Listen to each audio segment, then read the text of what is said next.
Hello, everybody. I am Nicole Benedicto Eldon. I am a clinical psychologist and the Assistant Director of the Student Counseling Service at the CUNY Graduate Center in New York City.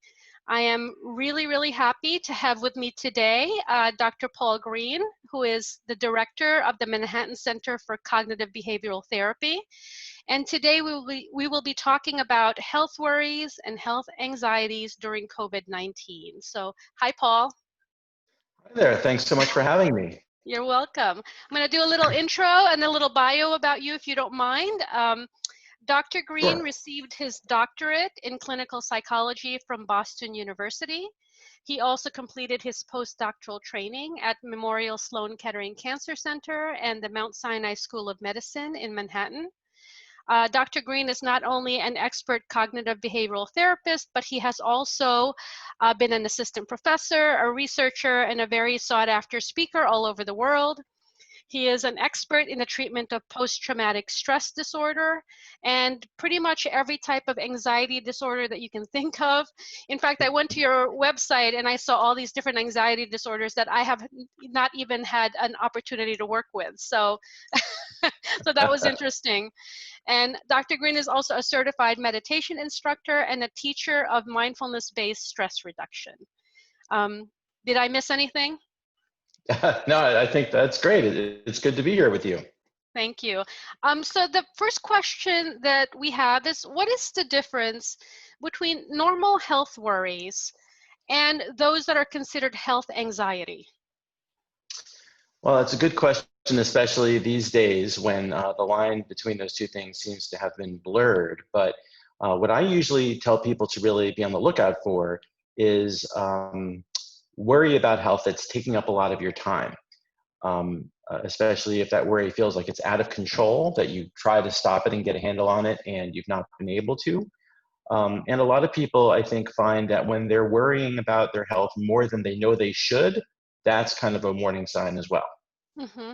And what is, when you say more than they know they should, can you talk a little bit about that? Like, what do you mean? Sure. Yeah. Well, I think there are a lot of people out there who suffer from health anxiety that say, I know this isn't really as big a problem as it feels like to me, but I just can't stop thinking about it. Mm-hmm. So those are the kinds of situations that you want to be on the lookout for because they might be problematic health anxiety.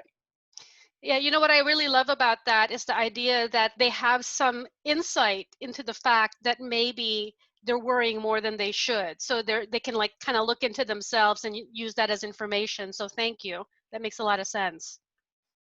Another guideline I think that might be helpful for some is if you have worries that you would be reluctant to share with friends or family, that's another red flag.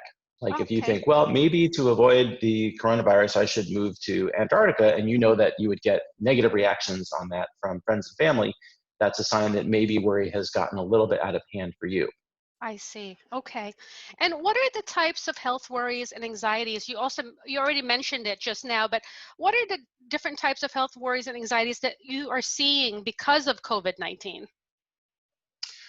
Well, there's a lot, Mm-hmm. COVID-19 is something that we haven't seen before, at least in my lifetime and probably the lifetime of everybody watching this. Mm-hmm.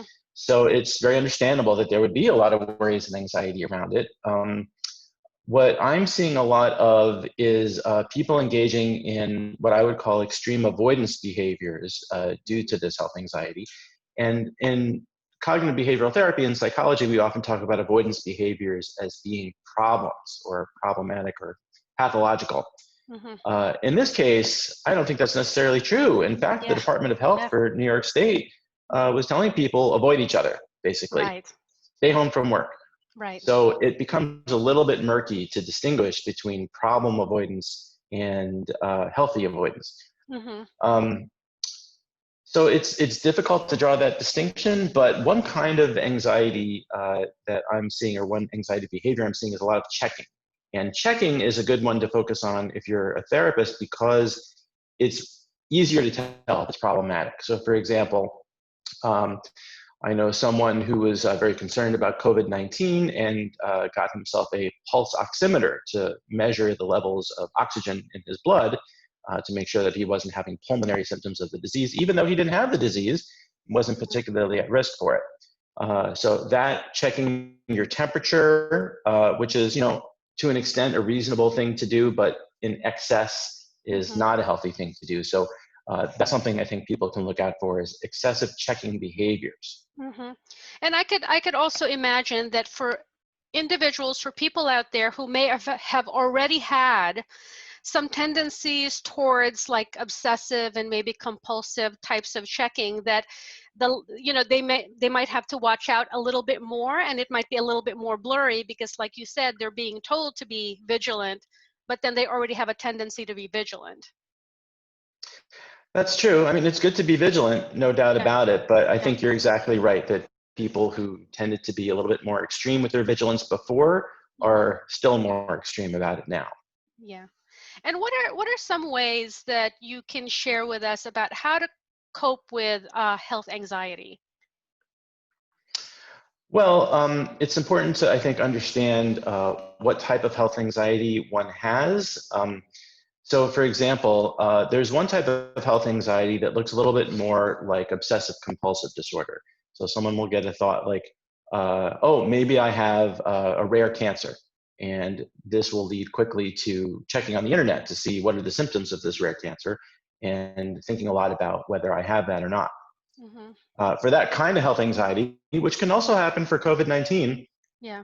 the best thing that you can do, I think, is to stop yourself before you get to that checking behavior, whether that's Googling or taking your temperature or asking a loved one if they think that you have the virus.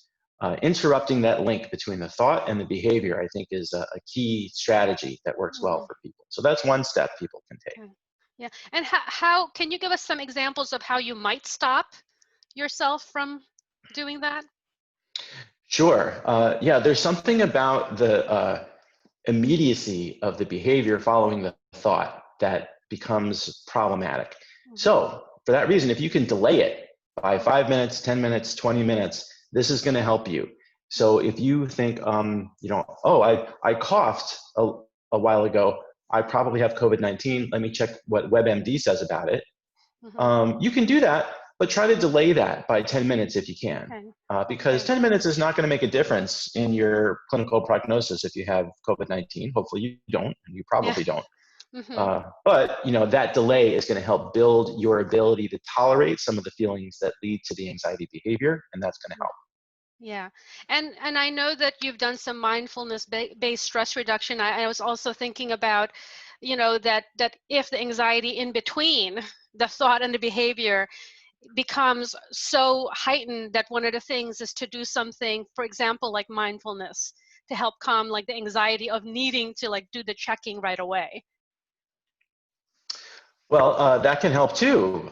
Really, anything that you can do to delay the behavior is going to be effective. But for those that are practitioners of mindfulness, this is an excellent time to do that, because what mindfulness helps us do is really get some distance, if that makes sense, between us and our thoughts. Yes. And if the thought is telling us, you have COVID-19, you better go to the doctor immediately, if we can just take a moment and pause and recognize that thought for being what it is, just a thought that may or may not be accurate, this is going to help us. We're going to feel more tranquil, we're going to feel more centered and more poised to deal with whatever the problem may be. I see. Okay. Thank you. And how do you know if you might need to see a mental health professional? Because I know a lot of our students like sort of want to figure out how to do these things themselves and how to figure it out.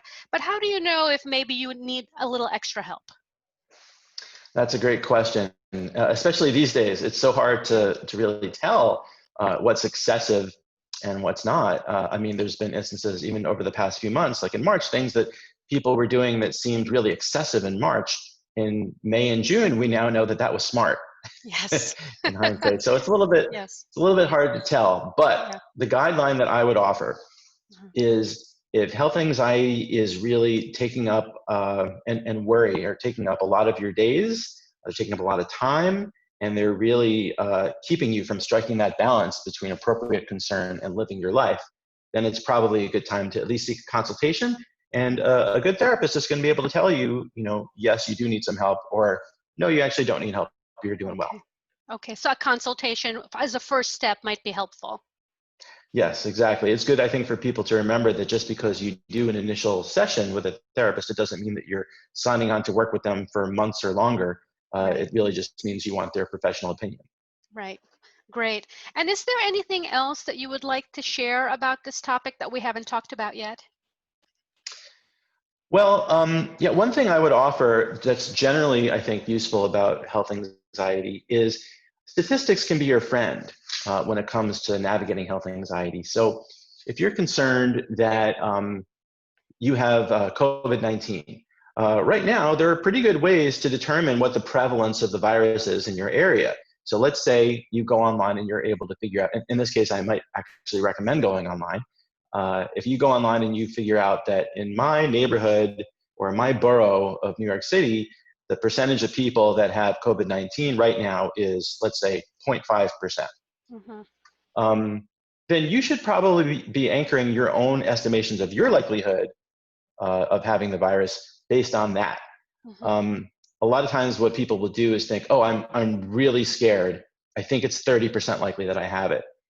But feeling scared doesn't really change what the facts are and what the evidence is. So if you Yeah. can anchor your thought process to that evidence by finding out what the facts are, this can be helpful. I see. Okay, that's wonderful.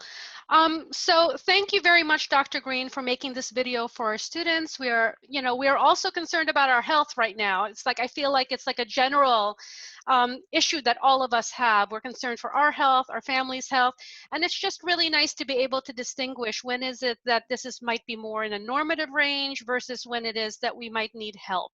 So thank you for helping us make that distinction.